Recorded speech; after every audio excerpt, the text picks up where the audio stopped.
حاجات ندمت ان انا ما جبتهاش اول ما اتجوزت، وهي كفر الركنه او كفر الانتريه. بيحافظ عليه وبيخليكي مش كل شويه تفكي بقى الشلته وتغسليها، ولا مثلا تدعكي الايدين بتاعه الكنب. طب ايه هي الخلطه السحريه اللي بتنضفي بيها الكنب؟ طب الطريقه، طب اشيل بقعه ايه بكذا.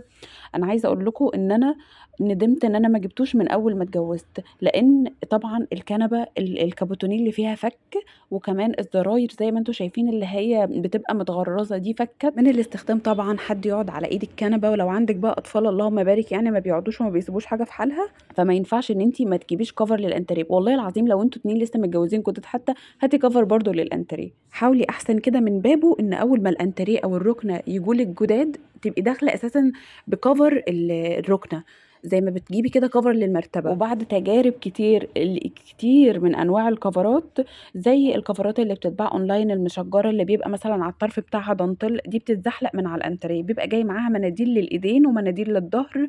بس احسن حاجه الكفر الشامل المتكامل اللي بيغطي كل حاجه، ده حتى لو انت هتفصليه على مقاس الركنه بتاعتك او على مقاس الانتريه ده هيبقى افضل لك. لو انت بقى هتجيبيه جاهز زيي، انا جبت اول ما جبت النوع ده من الكفر كان جاي قطعتين، قطعه 2 متر وقطعه 3 متر. القطعه ال 2 متر طلعت صغيره، فاضطريت ان انا اروح ارجع الكفر على بعضه واجيبه قطعه واحده. جبت قطعه واحده مقاسها 6 متر، وانت تبقى عارفه بقى الركنه بتاعتك انت عاملاها عموله او جايباها مثلا جاهزه، بتبقى عارفه هي مثلا كام متر في كام متر، فبتظبطي بناء عليها المقاسات.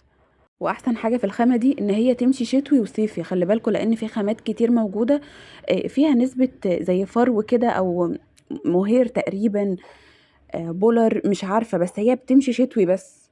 لكن دي شتوي وصيفي وبتتفك وتتغسل، وخلي بالك بتبقى العرض بتاعها عريض وبترمي معاكي ورا كمان الركنه او ورا الانتريه. هسيب لكم في الكومنتات تحت الفيديو صورة الشنطة اللي جاي فيها الكفر ده، لأن مكتوب عليها اسم المصنع، وكمان في منه كذا شكل غير المربعات وألوان كتير بقى على حسب انتي وذوقك. ونتقابل في فيديو جديد إن شاء الله.